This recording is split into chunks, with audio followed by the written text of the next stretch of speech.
Hey, another quick tutorial on Google Plus communities.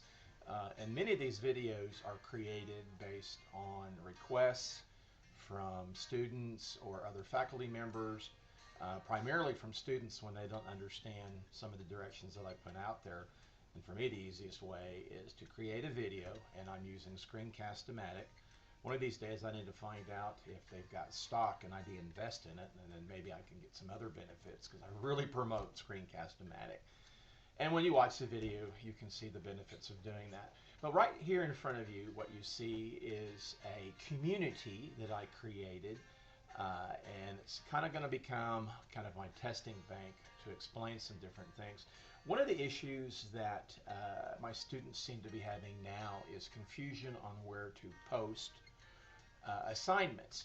So what you see in front of you is I'm going to go to all posts, and all that means is absolutely everything that's been posted is there. It's kind of like the old Facebook when we were using Facebook for assignment submissions. You had to scroll down to the bottom and it was just ridiculous. So now we have these things over here that are called categories, and how you add a category or change, you can click on these things.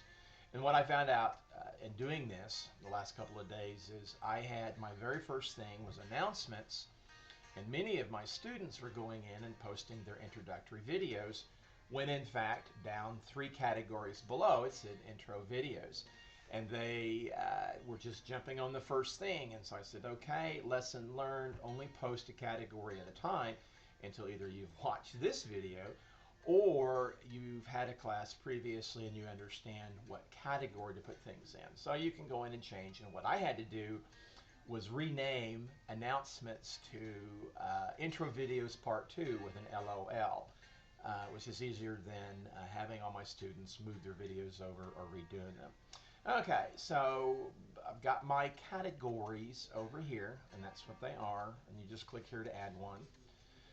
So I've got them saved. Okay, so when you're asking a student, or when I'm asking a student, I should make it first person, to respond to a discussion or a category, we need to get our terminology correct, and they're posted over here.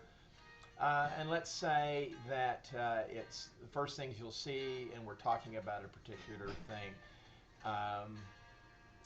I'll come in here and respond. I've got to spell it correctly first. To blog 1. And I may post whatever the blog, well, in fact I will.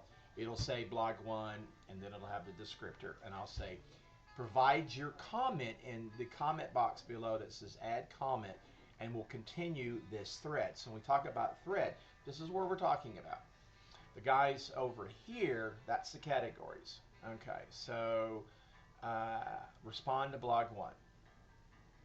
And so now, as a student, when you are in a thread, this is where you're going to respond, and it'll maintain a running total.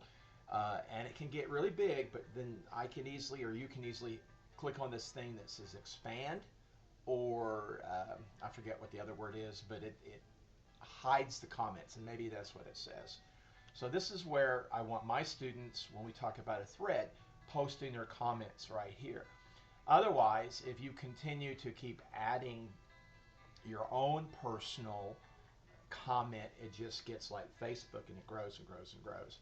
Whereas here, there is some control of whether you can see all the comments at once. The most recent comment will be up at the top. And the other thing I would suggest, and this is more for other educators who are using this, that as soon as you get a comment in there and you've graded it, 1+ it. And that means you've read it, you've gone through the material, and then you can open up, whether it's InGrade or any other kind of grading software, just grade them as you go, and that's your approval, kind of like I did for Rita. I 1+ed it. And then as a peer or another faculty member that's being invited in, support those who are contributing, and let them know that you've read their comment. And don't be afraid to post a comment as well. But I believe, hopefully, that should explain my interpretation of what a thread is, and that these guys over here are categories, and we'll start saying click on the appropriate category. We're talking about these guys here again, and then it'll open up a category discussion, and then the thread is where you click and you post where it said add a comment, just like here.